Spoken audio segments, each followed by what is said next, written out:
Hello दोस्तों, कैसे हैं आप सभी। आई होप आप लोग अपना ढेर सारा ख्याल रख रहे हैं। फिर से हाजिर है आपकी रेखा सिंह लेके किचन के घर के ऐसे आसान टिप्स एंड ट्रिक्स जो आपका समय भी बचाएंगे और आपके ढेरों पैसों की भी सेविंग करेंगे। तो वीडियो में अगर आपको कुछ भी अच्छा लगता है तो लाइक सब्सक्राइब कर लीजिएगा इसी तरह के और किचन से रिलेटेड, घर से रिलेटेड वीडियोस को देखने के लिए। तो चलिए स्टार्ट करते हैं आज की पहली टिप, किस प्रकार से हमें क्या करना है।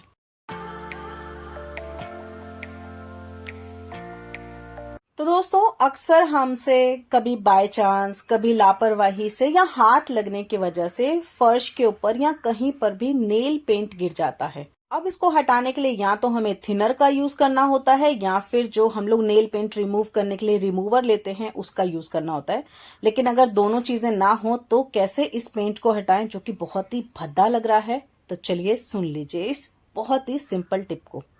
दोस्तों, जहां पर भी आपके नेल पेंट गिर गया है वहां पर आपको डालनी है चीनी। चौंक गए? जी हाँ दोस्तों, चीनी आपको डालनी है और उसके बाद में आपने उसको रगड़ना शुरू करना है। मैं तो हाथ के साथ ही कर रही हूँ, मुझे ये काम अच्छा लगता है हाथ से ही करना। आप चाहें तो एक कपड़ा हाथ में ले लीजिए, उससे आप इसको रगड़ लीजिए।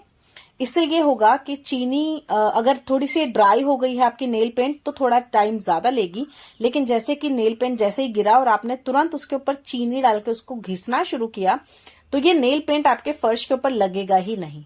चीनी उसको घिस घिस के अपने ऊपर ले लेगी और सारा का सारा नेल पेंट आपका यहाँ पर हट जाएगा। हाँ, एक बात का ध्यान रखिएगा, हाथ आपका एकदम गीला नहीं होना चाहिए। जो भी कपड़ा अगर आप यूज कर रहे हैं वो भी गीला नहीं होना चाहिए। आपने अक्सर देखा है ना, मैंने मेरे मेन चैनल के ऊपर बताया है कि स्क्रबिंग करते वक्त हमारी स्किन एकदम क्लीन हो जाती है, सॉफ्ट हो जाती है।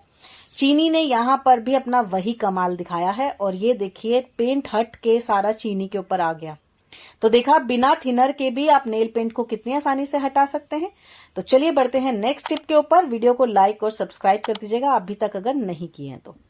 अब हम बढ़ते हैं दूसरे टिप के ऊपर, वो भी है नेल पेंट से रिलेटेड ही। अक्सर हम लोग नेल पेंट लेके आते हैं और लगाते हैं तो थोड़ा सा बाहर भी लगता है, जिसकी वजह से जब हम नेल की शीशी को बंद करते हैं तो वो ना बहुत ज्यादा टाइट हो जाती है या चिपक जाती है। काफी बार अगर हम हाथ लगा के उसको खोलते हैं तो अक्सर वो ढक्कन टूट भी जाता है। तो उस वक्त या तो नेल पेंट इतना महंगे महंगे लाओ और वो खराब हो जाती है शीशी, या फिर फेंकनी पड़ जाती है या सूख जाती है। जब खुलेगा ही नहीं तो सूख जाएगा। तो किस प्रकार से हम अपनी इस नेल की शीशी को टूटने से बचाएं, उसको टाइट होने से बचाएं। तो चलिए एक बहुत ही घरेलू नुस्खा मैं आपको बता रही हूँ। हम सबके घरों में एक ये चीज तो अक्सर पाई जाती है। क्या है ये? वैसलीन। दोस्तों, वैसलीन हमारे बहुत काम में आती है। ये हमारे घर में बहुत से बर्तन जैसे चिपक जाते हैं, वहां पर भी वैसलीन अगर लगाएंगे या टिफिन के ढक्कन के ऊपर लगा के रखेंगे, या फिर अगर आपके होठ बहुत ज्यादा फटते हैं, एड़ियां बहुत ज्यादा फटती हैं, तो वैसलीन बहुत सारे काम में आती है। उसके साथ ही वैसलीन यहाँ पर भी यूज में आई। तो मैं जब भी नया शीशी कोई भी लाती हूँ वैसलीन की, नेल पेंट की कोई भी बॉटल लेके आती हूँ, सबसे पहले यूज करने से पहले मैं उसके ढक्कन के आसपास वैसलीन लगा देती हूँ, ताकि जब भी मैं इसको बंद करूं तो ये टाइट ना हो जाए और मुझे इसका वेस्टेज ना झेलना पड़े। तो है ना बहुत गजब की टिप। तो अक्सर जो लोग नेल पेंट लगाते हैं वो लोग इस चीज को बहुत ज्यादा मानेंगे कि हाँ ये प्रॉब्लम होती है। तो कमेंट करके जरूर बताइएगा किसके किसकी नेल पेंट की शीशी तोड़ी है। अब हम बढ़ते हैं हमारे तीसरे टिप के ऊपर। दोस्तों, अक्सर हम लोग लेडीज लोग साड़ियां तो खरीदती हैं। साड़ियों को जब हम टांगते हैं और मान लो आपने 10 साड़ी टांगी है, उसमें से कोई भी एक साड़ी अगर आप निकालने के लिए खींचे या निकाले, दूसरी साड़ियां भी अपने आप ही निकल के गिर जाती हैं। क्यों? क्योंकि फिसल के गिर जाती हैं। अब उपाय क्या है भाई, इनको फिसलने से कैसे रोका जाए? अब साड़ियों को तो टांग के ही रखना पड़ता है हैंगर में। तो चलिए एक सिंपल उपाय बताती हूँ। हम सबके पास में या तो क्लिप्स होते हैं जो कि हम कपड़े पे सूखते वक्त लगाते हैं रस्सी के ऊपर, या फिर इस तरह के जो क्लिप्स आपको मिलते हैं सस्ते वाले ले लीजिए, 5-5 रुपए के क्लिप्स मिल जाते हैं। ये तो आप वो वाला क्लिप ले लीजिए और हर साड़ी के हैंगर के ऊपर जब आप साड़ी टांगे ये क्लिप उसके साथ में लगा दीजिए। आपकी साड़ी ना हिलेगी, डुलेगी और ना ही गिरेगी।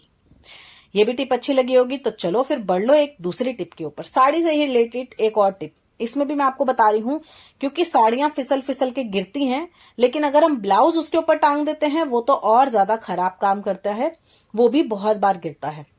तो ऐसा क्या उपाय करें कि साड़ी भी ना गिरे और ब्लाउज भी उसके ऊपर फिक्स हो जाए? तो आपको करना क्या है, जब भी आपको साड़ी को टांगना है तो पहले आपने एक हैंगर में साड़ी को टांग लिया, उसके बाद में उस साड़ी को आपने लगाना है ब्लाउज के ऊपर, जिस तरीके से मैं लगा रही हूँ। आप देख रहे हैं, समझ में आ रहा है आपको यहाँ तक? अगर कोई टिप आपको नहीं समझ में आती है दोस्तों तो प्लीज कमेंट करके जरूर पूछ लिया कीजिए, और कमेंट करके ये भी बताया करिए क्या आप लोग इन टिप्स को यूज कर रहे हैं और कहाँ से मेरे वीडियो को देख रहे हैं। वैसे हम जो नॉर्थ इंडियन है ना, बिहार के साइड, यूपी साइड, हम लोग साड़ियां बहुत पहनते हैं, तो प्लीज बताना अगर आप वहां से मेरे वीडियो को देख रहे हैं तो ये टिप अच्छी लगी। चलो अब बढ़ते हैं आज के टिप नंबर 4 के ऊपर, 5 के ऊपर सॉरी। ये टिप है जी घर की साफ सफाई से। हम लेडीज लोग को अक्सर साफ सफाई का बहुत ज्यादा टेंशन रहता है। झाड़ू पोछा करते वक्त हम कॉर्नर्स पे सफाई करना भूल जाते हैं, या फिर बाय चांस वो रह जाता है, नहीं पोछा लगता है। तो क्या करें इन कोनों को साफ करने के लिए? तो चलिए बताती हूँ। एक कंघी की हेल्प से, एक सॉक्स की हेल्प से आप अपने घर में झाड़ू और पोछा दोनों लगा सकते हैं बहुत आसानी के साथ में। कैसे? आपने लेनी है एक कोई भी पुरानी सॉक्स, अक्सर घरों में पुरानी सॉक्स तो होती ही हैं। साथ में आप ले लो कोई ऐसी कंघी जिसको आप यूज नहीं कर रहे हो, उसको आप अपने इसी काम के लिए रख लो। और अगर आपकी सॉक्स बड़ी है तो उसमें आप इस तरह से गांठ लगा लो जैसे मैं लगा रही हूं, नहीं तो आप यहाँ पर एक रबर बैंड लगा सकते हो। तो ये इस तरह से हमारा एक झाड़ू और पोछा तैयार हो जाएगा। यूज करने से पहले क्या करना है, इसको यूज करने से पहले दोस्तों इसके ऊपर आपको डालना है थोड़ा सा पानी। स्प्रे कर लीजिए, चाहे स्प्रिंकल कर लीजिए, हाथ से भी आप इसको गीला कर लीजिए। बहुत अच्छे से पोछा लगता है इससे, आपको पता है। और जहां पर आपका हाथ नहीं जाता है वहां पर तो ये बहुत ही जबरदस्त काम करता है। आपके घर का बेड हो, आपके घर की अलमारियां हो, कोने कोने में अक्सर हमारे धूल मिट्टी जम जाती है और उसको ना झाड़ू साफ कर पाता है, ना ही दूसरे वाले पोछे साफ कर सकते हैं। तो ये वाला जो पोछा है ना, इसको आप तैयार करके हमेशा अपने घर में रखा करिए। जब आपको लगाना है बस तरीका आप देख लीजिए। हल्का सा हमने इसको गीला किया और अब हम इसके ऊपर डालेंगे हार्पिक। दोस्तों हार्पिक को आप अपने हाथ के ऊपर डायरेक्ट नहीं लगाएं, मैं आपको यही सलाह दूंगी, क्योंकि हार्पिक आपके हाथ में जलन पैदा कर देगा।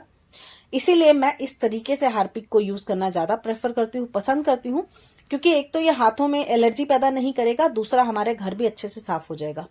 अब हार्पिक में तो बहुत ज्यादा मात्रा में एसिड पाया जाता है, तो वो घर के कोने कोने की भी सफाई करता है, ना सिर्फ टॉयलेट की।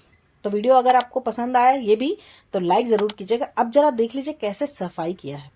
5 मिनट में आपका घर चकमकाने लग जाएगा, कोने कोने से आप सफाई कर पाएंगे इसके साथ में। ये देख रहे हैं कितना जमा हुआ, पूरा दरवाजे के पीछे काला पड़ गया है, क्योंकि अब काम वाली जो आती है घरों में वो घर को इतने अच्छे से साफ नहीं कर पाती है जितने तरीके से हम करते हैं। तो आज जब मेरी नजर गई यहाँ पर तो मुझे तो बहुत गंदा लगा, तो मैंने सोचा चलो आपके साथ भी शेयर किया जाए। उसको तो मैं दिखा ही रही हूँ साथ साथ में कि भाई ऐसे साफ करो, वो भी खड़ी होकर देख रही है। तो ये जो तरीके होते हैं ना, ये बहुत ही आसान तरीके होते हैं। ये देखिए अलमारी के नीचे से कचरा कैसे निकल रहा है। अब यहाँ ना तो आपका हाथ जा सकता है, ना पोछा, ना झाड़ू, तो ये एक अच्छा तरीका है। आप अपने दरवाजों के नीचे से भी बहुत आसानी से कचरा निकाल के घर को चकमका सकते हैं। आशा करती हूँ आपको मेरे वीडियोस पसंद आते हैं। तो जाने से पहले आपका एक फर्ज बनता है कि इतने अच्छे अच्छे टिप्स एंड ट्रिक्स अगर रेखा सिंह लेके आ रही है तो उसको लाइक और सब्सक्राइब जरूर कर लिया कीजिए, विद बेल आइकॉन कीजिए, ताकि फ्यूचर के मेरे जितने भी वीडियोस हैं वो आपको देखने को मिलते रहें। और मेरे मेन चैनल के ऊपर आपको अपने स्किन से रिलेटेड वीडियोस बहुत सारी देखने को मिलेंगी। तो जाइए, देखिए, लाइक करिए, सब्सक्राइब करिए और शेयर करिए। थैंक्स फॉर वॉचिंग, यहाँ तक देखने के लिए।